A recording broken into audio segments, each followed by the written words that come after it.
ડભોઈ નગરમાં પહેલીવાર કૃત્રિમ તળાવમાં શ્રીજીનું વિસર્જન કરાશે। ડભોઈમાં 100 ઉપરાંત શ્રીજીની સ્થાપના કરાઈ છે।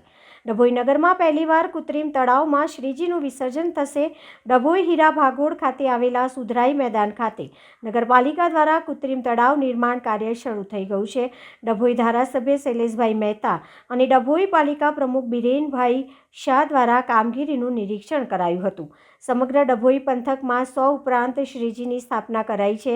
શ્રીજી વિસર્જન સમયે ડભોઈ નગરમાં પહેલીવાર પાલિકા દ્વારા તૈયાર થયેલ કૃત્રિમ તળાવમાં શ્રીજીની પ્રતિમાનું વિસર્જન કરવામાં આવશે। ત્યારે ધારાસભ્ય શૈલેષભાઈ મહેતા અને પાલિકા પ્રમુખ બિરેન શાહ, માજી તાલુકા સદસ્ય ભાવેશભાઈ પટેલ નડા દ્વારા તળાવનું નિરીક્ષણ કરવામાં આવ્યું હતું। આ પ્રસંગે પાલિકા સદસ્ય અને કર્મચારીઓ હાજર રહ્યા હતા। આગામી વિસર્જનમાં નગરની જનતાને કોઈ હાલાકી ન પડે અને નગરમાં શ્રીજીની પ્રતિમાની લંબાઈને ધ્યાનમાં રાખી તળાવ ઊંડો બનાવવા તથા સુંદર રીતે શ્રીજીની પ્રતિમાનું વિસર્જન થઈ શકે તે માટે પાલિકાને ધારાસભ્ય દ્વારા વિવિધ સૂચનાઓ કરાઈ હતી।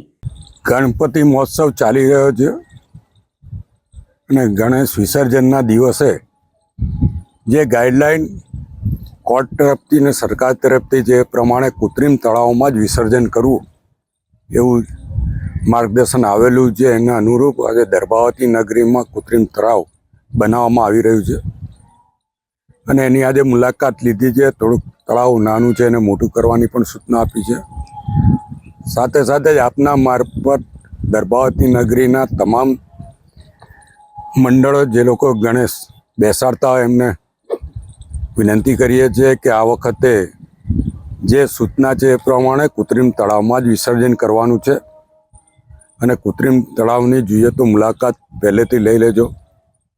કોઈ પણ બીજી કોઈ માથાકૂટ કરશે તો એ ચાલવાનું નથી અને અહીંયા આગળ તમામ વ્યવસ્થાઓ લાઇટોની પણ રાખાય, બેરિકેડો મારવામાં આવશે અને ડીજે જ્યાં પોલીસ કહે ત્યાંથી બંધ કરવાના રહેશે અને તળાવમાં જે કંઈ મૂર્તિઓ છે એ સારી રીતે વિસર્જન થાય એ પ્રમાણેનું અહીંયા આગળ આયોજન નગરપાલિકા તરફથી ગોઠવવામાં આવ્યું છે।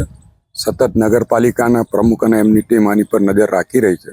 ત્યારે નગરના તમામ ગણેશ મહોત્સવ ઉજવતા યુવક મંડળોને આમાં સહકાર આપવા વિનંતી છે।